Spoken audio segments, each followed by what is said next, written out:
En este video vamos a terminar de desarrollar la guía de cinética enzimática. En la clase pasada vimos que entre los factores que afectan la velocidad enzimática están los inhibidores. Y dijimos que son moléculas que al unirse a la enzima producen una disminución en la velocidad de la reacción catalizada. En la vida cotidiana, los inhibidores enzimáticos pueden ser drogas, antibióticos, venenos, toxinas. Los inhibidores enzimáticos se pueden clasificar en reversibles e irreversibles. Los inhibidores reversibles son aquellos que se unen a la enzima justamente de manera reversible, es decir, que se alcanza un equilibrio entre las formas libres de enzima y de inhibidor y el complejo enzima-inhibidor, siendo este proceso caracterizado por Ki, que es la constante de disociación del complejo EI. Un inhibidor reversible puede ser disociado totalmente del complejo enzima-inhibidor por desplazamiento del equilibrio, al eliminar el inhibidor libre por métodos como dilución, diálisis, cromatografía o precipitación salina, recuperándose así la actividad de la enzima. A su vez, los inhibidores reversibles pueden ser clasificados en competitivos, no competitivos, acompetitivos y mixtos. Los inhibidores irreversibles interactúan con la enzima de forma irreversible, generalmente formando uniones covalentes con la enzima, de manera tal que no pueden ser disociados de la enzima por los métodos que mencionamos anteriormente para los inhibidores reversibles. Para ampliar estos conceptos sobre los inhibidores enzimáticos, vamos a comenzar resolviendo el problema 22 de la guía, que dice: para estudiar el efecto de una serie de compuestos sobre la actividad de una enzima, se incuba la enzima con los compuestos durante 5 minutos. Luego se agrega el sustrato en la misma cubeta y se determina la velocidad inicial de la reacción.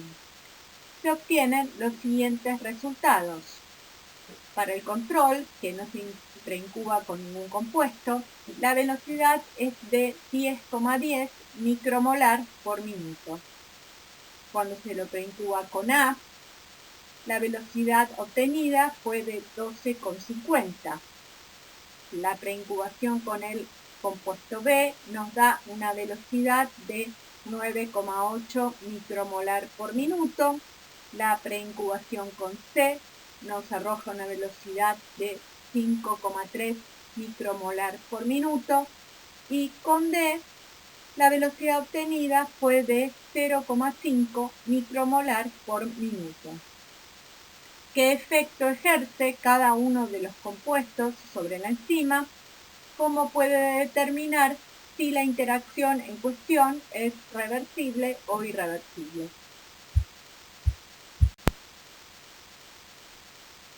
Al analizar los resultados que tenemos en la tabla, podemos decir, primero, que el compuesto B no ejerce ningún efecto sobre la actividad enzimática, ya que la velocidad observada es la misma que la que se observa en ausencia de compuesto. 9,8 lo podemos considerar igual a 10,10 micromolar por minuto. Por otro lado, vemos que el compuesto A muestra un aumento de esa actividad. Pasamos de 10,10 a 12,50, por lo que podemos pensar que A es un activador. Por otro lado, tenemos los compuestos C y D, que ambos producen una disminución de la velocidad enzimática, en un caso mayor que en el otro, que es el caso de D, que nos da 0,5 la velocidad, mientras que C nos da una velocidad de 5,3. De todas maneras, lo único que podemos decir con estos datos es que tanto C como D son inhibidores enzimáticos. Para determinar ahora si la unión de estos inhibidores es reversible o irreversible, lo que hay que hacer es intentar separar ese compuesto por los métodos que mencionamos anteriormente, es decir, podría ser por diálisis, cromatografía, precipitación salina o por dilución. Entonces, se hace alguno de esos métodos para tratar de separar el compuesto y se vuelve a medir la actividad.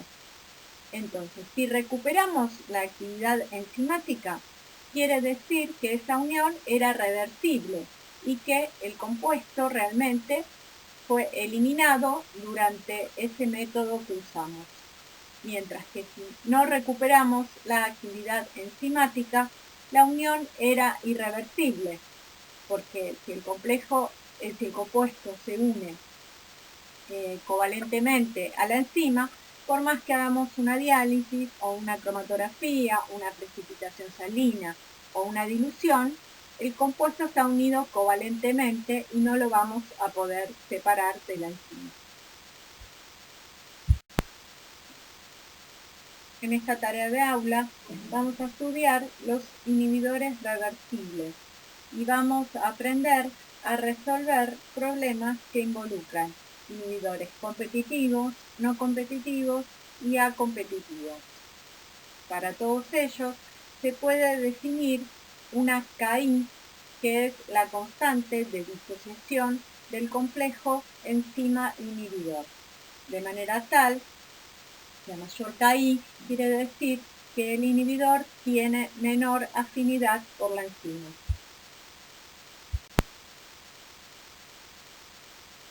Para estudiar estos inhibidores reversibles, lo que se hace es medir la velocidad enzimática a distintas concentraciones, tanto de sustrato como de inhibidor.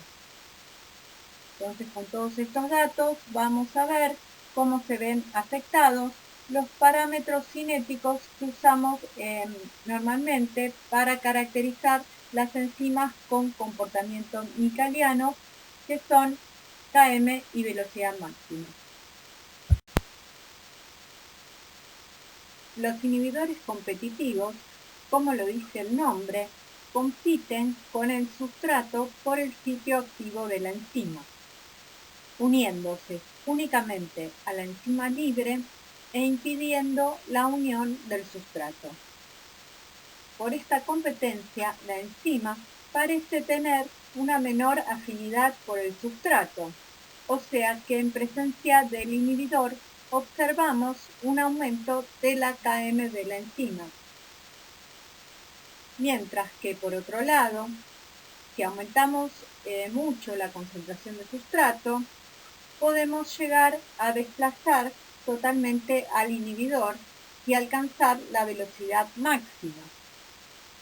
En definitiva, entonces, en presencia de un inhibidor competitivo, observamos que la enzima no modifica su velocidad máxima, mientras que aumenta la Km de la misma por el sustrato, ya que dijimos que la enzima parece tener una menor afinidad por el sustrato. Como dijimos anteriormente, para determinar qué tipo de inhibidor es un compuesto, necesitamos los datos de velocidad a distintas concentraciones, de sustrato y de inhibidor. Con estos datos vamos a poder calcular los inversos para hacer la gráfica de los dobles recíprocos. Para el caso de que un inhibidor sea competitivo, vamos a observar que las rectas se intersectan en el eje Y, en el punto correspondiente a la inversa de la velocidad máxima. Porque como dijimos, los inhibidores competitivos no afectan la velocidad máxima de la enzima.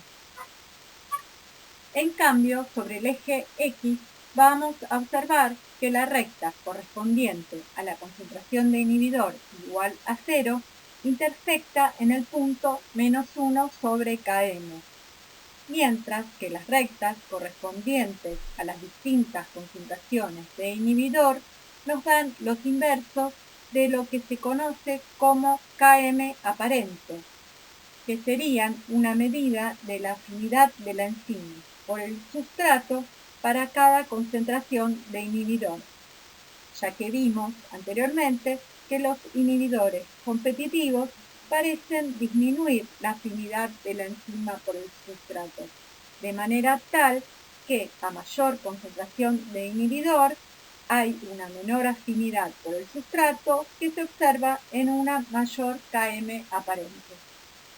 Y esto a su vez lo vemos como una disminución en los inversos de Km aparente a medida que aumenta la concentración de inhibidor. Entonces, para cada concentración de inhibidor tenemos una Km aparente diferente, siendo su valor igual a Km por 1 más concentración de I sobre Ki. Así podemos despejar Ki para obtener su valor a partir del valor de una Km aparente que obtenemos de la gráfica a determinada concentración de inhibidor. Si queremos determinar Ki en forma gráfica, representamos 1 sobre B en función de la concentración de inhibidor, que es lo que se conoce como gráfico de Dickson. En este caso, para los inhibidores competitivos, tenemos un gráfico muy similar al que obtenemos para los dobles recíprocos, donde el punto de intersección de las rectas nos da el valor de menos Ki. Un inhibidor no competitivo se une en un sitio distinto al del sustrato, por lo que no tiene ningún efecto sobre la unión del sustrato y puede unirse a la enzima esté o no unida al sustrato. La unión del inhibidor provoca un cambio en la enzima que hace que el complejo enzima-sustrato-inhibidor sea catalíticamente inactivo. Entonces, el efecto neto de un inhibidor no competitivo es hacer que parezca que hay menor cantidad de enzima. Así, los inhibidores no competitivos disminuyen el valor de velocidad máxima, mientras que el valor de Km es igual al observado en ausencia de inhibidor. Para los inhibidores no competitivos, al hacer el gráfico de dobles recíprocos, observamos que las rectas se intersectan en el eje X, en el valor correspondiente a -1 sobre Km, ya que la afinidad de la enzima por el sustrato no se ve afectada por la presencia del inhibidor. Mientras que sobre el eje Y obtenemos el valor de 1 sobre Dmax para la concentración de inhibidor igual a 0, y a medida que la concentración de inhibidor aumenta, obtenemos inversos más grandes, ya que las velocidades máximas aparentes disminuyen a medida que aumenta la concentración de inhibidor, al igual que para la Km aparente que observábamos en los inhibidores competitivos. La velocidad máxima acá también se ve afectada por el mismo factor, siendo la velocidad máxima aparente igual a la velocidad máxima dividido 1 más concentración de I sobre Ki. De este valor de velocidad máxima aparente a una determinada concentración de inhibidor, podemos despejar Ki para conocer así su valor. También lo podemos determinar gráficamente con el método de Dickson. En este caso, también observamos un gráfico similar al de los dobles recíprocos, donde las gráficas se intersectan en el eje X, y ese valor nos da el valor de menos Ki.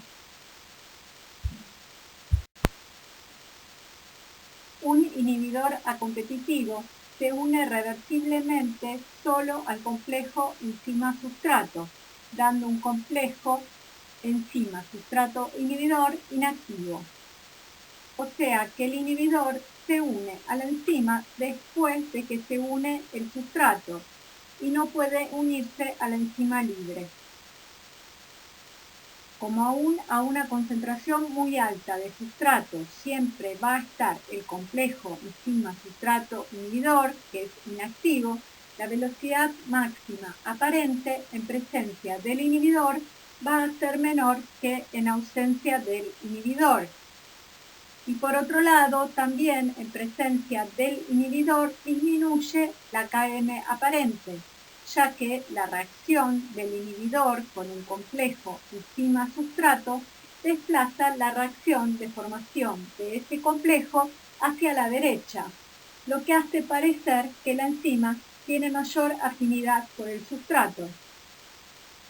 Así, un inhibidor acompetitivo hace disminuir la Km y la velocidad máxima en la misma proporción. Para un inhibidor acompetitivo, al hacer la gráfica de los dobles recíprocos para las distintas concentraciones de inhibidor, obtenemos rectas paralelas. La que corresponde a la concentración de inhibidor igual a 0 es la que nos da los valores de Km y Vmax de la enzima. Mientras que las rectas correspondientes a las distintas concentraciones de inhibidor nos dan los inversos de Km aparente y de velocidad máxima aparente en sus intersecciones con los ejes X e Y respectivamente. La Km aparente para un inhibidor acompetitivo es igual a la Km dividido 1 más la concentración de I sobre Ki, mientras que la velocidad máxima aparente es igual a la velocidad máxima dividido 1 más la concentración de I sobre Ki.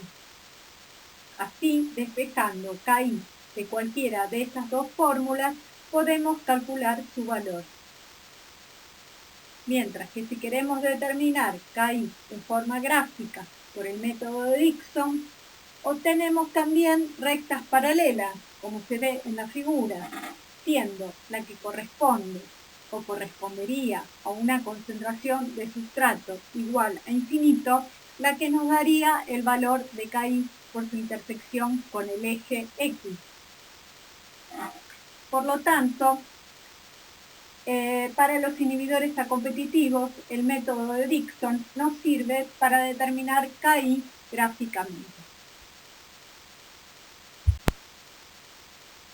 Entonces, si queremos o necesitamos determinar Ki en forma gráfica para un inhibidor acompetitivo, podemos linearizar las ecuaciones de velocidad máxima aparente y de Km aparente y graficar la recíproca de la velocidad máxima aparente o de la Km aparente en función de la concentración de inhibidor. En ambos casos se obtienen rectas con pendientes iguales a 1 sobre Ki por Km y cuya intersección con el eje X nos da menos Ki. Y ahora vamos a aplicar todo lo que estuvimos viendo sobre los inhibidores reversibles en un ejemplo que está en el problema 21, que dice: al estudiar el efecto de una serie de compuestos sobre la enzima hexokinasa, se observó que es inhibida por piruvato. La tabla muestra los valores de actividad en micromoles por minuto obtenidos cuando se varía la concentración de sustrato y o de piruvato. Tenemos los datos con las velocidades a distintas concentraciones de inhibidor y de sustrato, y en base a estos datos indique qué tipo de inhibidor es el piruvato, el valor de Km de la enzima, el valor de velocidad máxima y el valor de Ki. Lo primero que tenemos que hacer es calcular los inversos de los valores de velocidad y de las concentraciones de sustrato. Luego graficamos esos recíprocos de velocidad y de concentración de sustrato que calculamos previamente y así obtenemos las rectas que corresponden a las distintas concentraciones de inhibidores. Vemos que estas rectas se intersectan sobre el eje X, dándonos el valor de menos 1 sobre km. Así entonces, como km no se ve afectada por la presencia del inhibidor, podemos decir que el piruvato es un inhibidor no competitivo. Si nos acercamos a la gráfica, podemos ver que menos 1 sobre km es igual a menos 0,2 milimolar a la menos 1. Entonces, despejando, obtenemos que km es igual a 5 milimolar.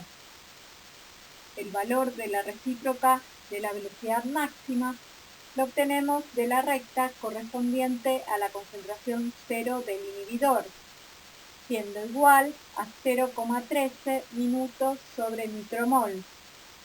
Entonces, despejando, llegamos a que la velocidad máxima es igual a 7,7 micromol por minuto.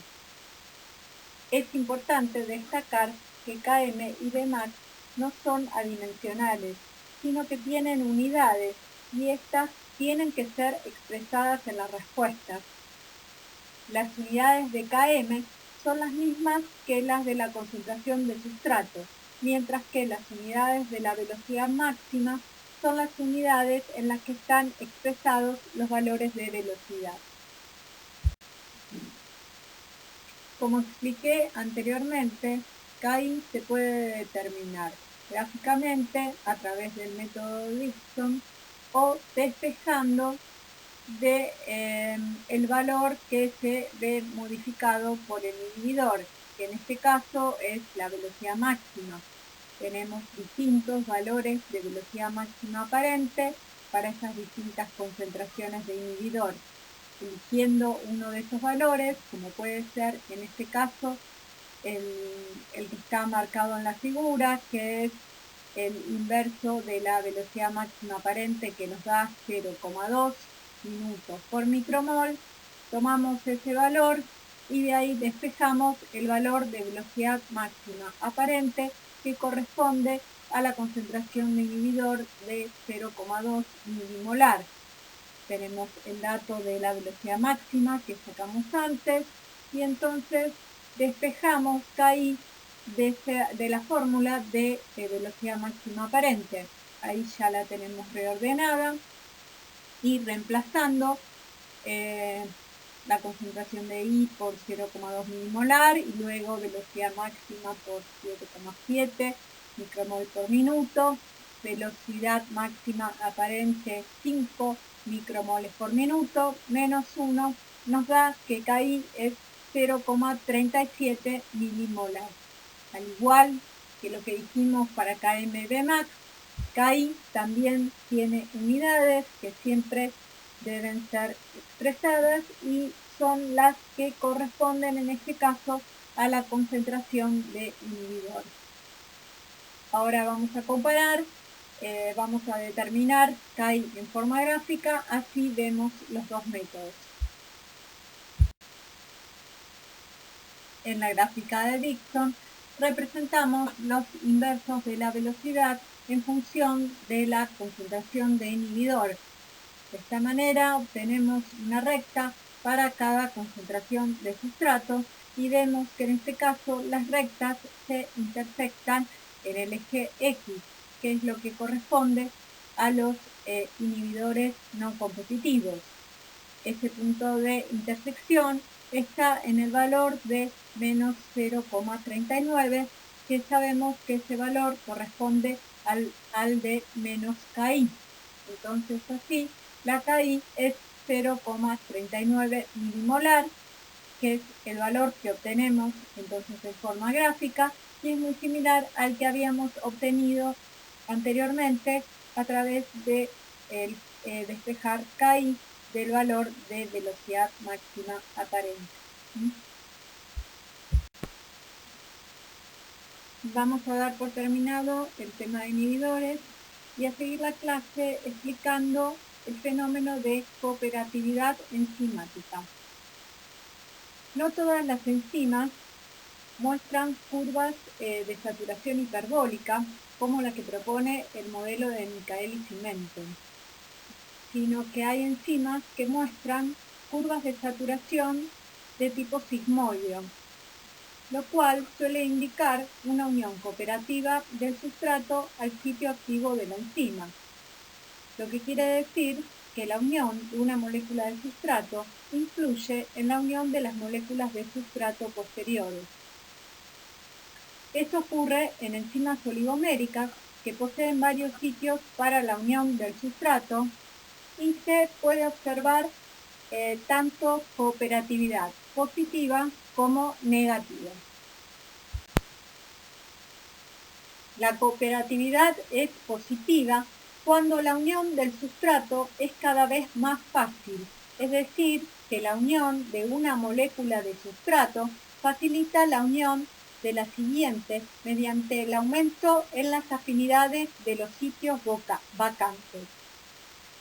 Mientras que la cooperatividad es negativa cuando la unión del sustrato es cada vez más difícil, ya que la unión del sustrato produce una disminución de afinidad por el sustrato de los sitios no ocupados. Cuando es el mismo sustrato el que afecta a la unión de otras moléculas de sustrato, el efecto se conoce como homotrópico. Puede ser que la unión de la primera molécula de sustrato disminuya la afinidad de los sitios de la enzima no ocupados por el sustrato. En este caso hablamos de efecto homotrópico con cooperatividad negativa. O bien puede ser que la unión de la primera molécula de sustrato aumente la afinidad de los sitios de la enzima no ocupados por el sustrato. En este caso, el efecto es homotrópico con cooperatividad positiva. Mientras que cuando el que afecta la unión de otras moléculas de sustrato es una molécula diferente al sustrato, el efecto se conoce como heterotrópico, porque se une a un sitio distinto al sitio activo y se habla de modulador alostérico. Puede ser entonces que la unión de este ligando disminuya la afinidad de los sitios de la enzima por el sustrato, o sea que tendría un efecto inhibidor. En ese caso hablamos de un modulador alostérico con cooperatividad negativa. O bien puede ser que la unión de ese ligando aumente la afinidad de los sitios de la enzima por el sustrato, o sea que tendría un efecto de activador. Y sería un modulador alostérico con cooperatividad positiva. Hasta ahora hablamos de cooperatividad enzimática y hay un término que suele confundirse con el de cooperatividad, que es el término de alosterismo. Es muy importante destacar que no son sinónimos. Las enzimas alostéricas son aquellas que adquieren otra conformación por la unión de moduladores. Estos moduladores pueden ser activadores o inhibidores y se unen a la enzima en un sitio distinto al sitio activo, induciendo un cambio conformacional en la enzima, de manera tal que se modifica la afinidad de la enzima por el sustrato. Algunos ejemplos de alosterismo son los inhibidores no competitivos y los moduladores alostéricos con cooperatividad, ya sea positiva o negativa. La mayoría de las enzimas alostéricas, pero no todas, presentan curvas sigmoideas de saturación de sustrato, y es por esto que se confunde alosterismo con cooperativismo. Para describir estas enzimas cooperativas que no cumplen con la ecuación de Michaelis y Menten, Hill desarrolló una ecuación que aplica para una enzima con n sitios equivalentes de unión al sustrato y con una cooperatividad extrema, es decir, que únicamente están presentes la enzima libre o la enzima unida a las N moléculas de sustrato. Entonces, en esas condiciones, la ecuación de Gill dice que velocidad dividido velocidad máxima es igual a la concentración de sustrato a la enésima potencia dividido K'S, que es la constante de disociación global, más la concentración de sustrato a la N. Otro parámetro que se define para estas enzimas cooperativas es la concentración de sustrato 0,5, que es la concentración de sustrato a la cual se alcanza la mitad de la velocidad máxima y que se calcula como la raíz enésima de la constante de disociación global.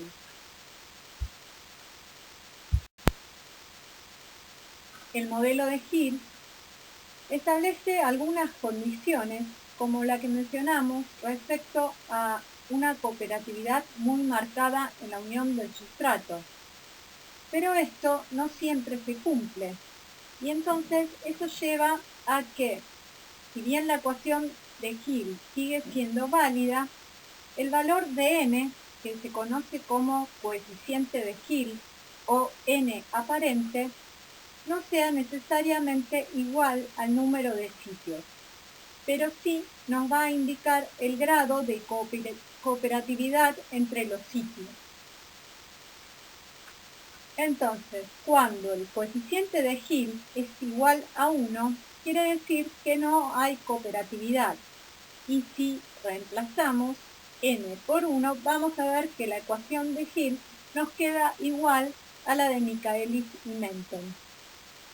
Si el coeficiente de Gill es mayor a 1, indica que la cooperatividad es positiva y el valor máximo que puede alcanzar el coeficiente de Gill viene dado por el número de sitios de unión que posee la enzima, que esto sería lo que ocurre cuando la cooperatividad es extrema, mientras que cuando el coeficiente de Gill es menor a 1, la cooperatividad es negativa.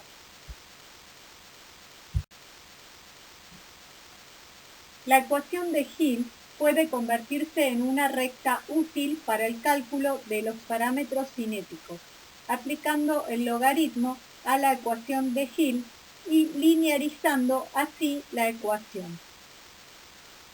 Nos queda entonces que logaritmo de velocidad dividido velocidad máxima menos velocidad es igual al coeficiente de Gill por el logaritmo de la concentración de sustrato menos n por el logaritmo de la concentración de sustrato 0,5.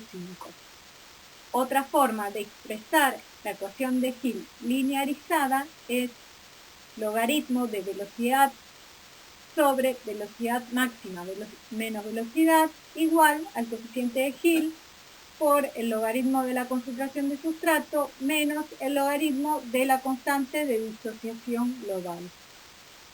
Graficamos logaritmo de velocidad sobre velocidad máxima menos velocidad en función del logaritmo de la concentración de sustrato y obtenemos una recta cuya pendiente es el coeficiente de Gill.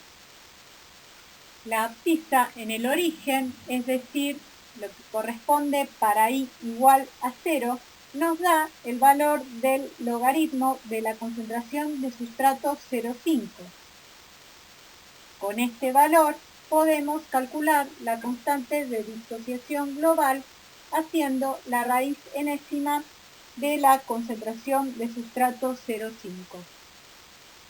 Finalmente, hay que destacar que una de las dificultades que tiene el modelo de Gill es que requiere conocer la velocidad máxima. La forma más común de proceder es estimar la velocidad máxima del gráfico de velocidad en función de la concentración de sustrato. Repasemos ahora todos los parámetros cinéticos de las enzimas cooperativas que resultan del modelo de Gill.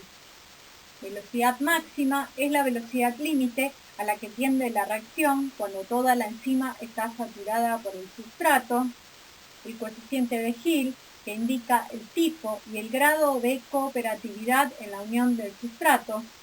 La concentración de sustrato 0,5, que es la concentración de sustrato a la que se alcanza la mitad de la velocidad máxima, es decir, corresponde al 50% de saturación de la enzima por el sustrato, y no hay que confundir con Km, que es un parámetro que solo existe en la cinética de saturación niqueliana. K'S, que es la constante de disociación global, y finalmente el índice de cooperatividad, que es la relación entre la concentración de sustrato correspondiente al 90% de saturación de la enzima respecto de la concentración de sustrato que corresponde al 10% de saturación de la enzima. Esto da igual a la raíz enésima de 81. Y para las enzimas que siguen una cinética micaliana, el índice de cooperatividad va a ser igual a 81, mientras que las enzimas que tienen cooperatividad positiva de unión tienen un índice de cooperatividad menor a 81, y las que tienen cooperatividad negativa de unión tienen un índice mayor a 81. ¿Cuál es la importancia de este índice de cooperatividad?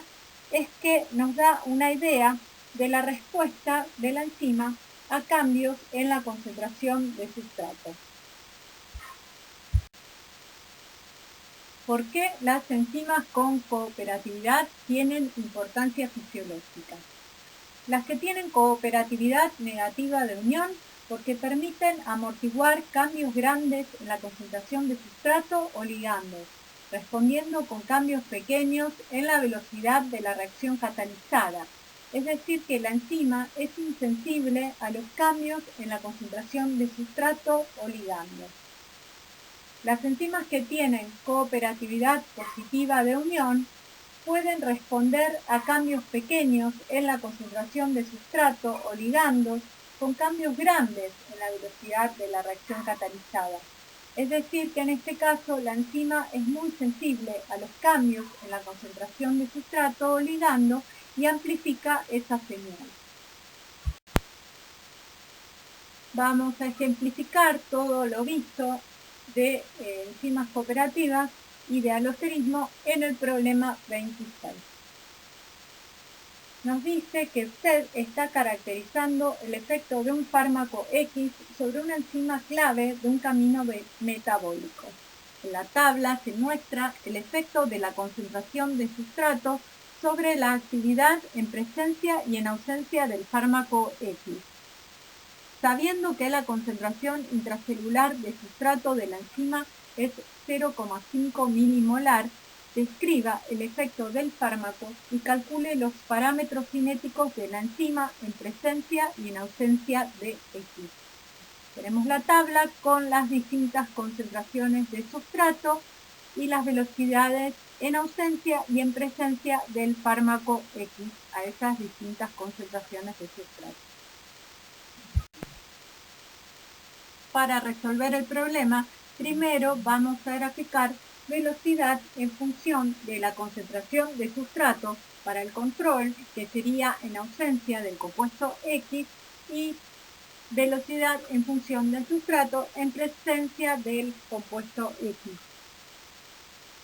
Vemos que en ausencia de X, la enzima muestra una cinética de saturación hiperbólica respecto del sustrato, que es la línea azul, mientras que en presencia de X pasa a tener una cinética de saturación sigmoidial con cooperatividad positiva, que es la línea roja. Es decir, que al unirse la enzima, a la enzima X le provoca un cambio conformacional que hace que la enzima aumente la afinidad de unión por el sustrato. Este es un ejemplo de lo que describimos como efecto heterotrópico, y podemos decir que X es un modulador alostérico con cooperatividad positiva. Como en ausencia de X, la enzima mostró un comportamiento hiperbólico en función del sustrato, podemos hacer la gráfica de los dobles recíprocos. Tenemos que calcular entonces todos los inversos de los valores de velocidad que teníamos en la tabla en ausencia de X y los inversos de las concentraciones de sustrato. Y graficar la recíproca de la velocidad en función de la recíproca de la concentración de sustrato. Obtenemos una recta cuyas intersecciones con los ejes nos van a dar la inversa de la velocidad máxima en el eje Y y la inversa de la Km menos la inversa de la Km en el eje X. Del gráfico vemos que la inversa de la velocidad máxima es igual a 0,06 miligramos por unidad, lo que nos da una velocidad máxima igual a 17 unidades por miligramo. Y la intersección con el eje X nos da un menos 1 sobre Km igual a 2 milimolar a la menos 1, que al hacer la inversa nos da que el Km es igual a 0,5 milimolar. Estos entonces serían los parámetros cinéticos para la enzima en ausencia del compuesto X. Como en presencia de X, la enzima mostró una cinética de saturación sigmoidal, en este caso tenemos que hacer la representación lineal de la ecuación de Gill, graficando el logaritmo de la velocidad sobre la velocidad máxima menos velocidad en función del logaritmo de la concentración de sustrato. Obtenemos una recta con pendiente igual a 2,2. Y esta pendiente nos da el valor del coeficiente de Gill. La intersección de la recta con el eje X nos da el valor de del logaritmo de la concentración de sustrato 0,5. Este punto corresponde a 0,13. Haciendo el antilogaritmo de este valor, obtenemos una concentración de sustrato 0,5 igual a 1,35 milimolar. Con este valor podemos sacar la constante de disociación global usando la relación entre ambos que vimos anteriormente, que nos da que la constante de disociación global es igual a la concentración de sustrato 0,5 a la n. O sea que en este caso tenemos que hacer 1,35 elevado a 2,2, lo que nos da una constante de disociación global igual a 1,94 milimolar a la 2,2. Tenemos que tener en cuenta que para hacer todos estos cálculos estimamos la velocidad máxima del gráfico de velocidad en función de la concentración de sustrato, donde veíamos que esa velocidad máxima era igual a 17 unidades por miligramo. Resumiendo, todas las respuestas al problema 26 son las siguientes. X es un modulador alostérico con cooperatividad positiva. A la concentración de sustrato intracelular, que es 0,5 milimolar, la presencia de X va a hacer que la enzima sea más sensible a cambios en la concentración de sustrato. La enzima responde a cambios pequeños en la concentración de sustrato con cambios grandes en la velocidad de la reacción, gracias a esa cinética sigmoidea que muestra en presencia de X. Los parámetros cinéticos de la enzima en la ausencia de X son los que corresponden a una cinética micaliana con una velocidad máxima igual a 17 unidades por miligramo y una Km igual a 0,5 milimolar. Los parámetros cinéticos de la enzima en presencia de X son los que corresponden al modelo de Gill. Velocidad máxima igual a 17 unidades por miligramo, coeficiente de Gill igual a 2,2, concentración de sustrato 0,5 igual a 1,35 milimolar y constante de disociación global igual a 1,94 milimolar a la 2,2. Con este problema damos por terminada la guía de enzimología.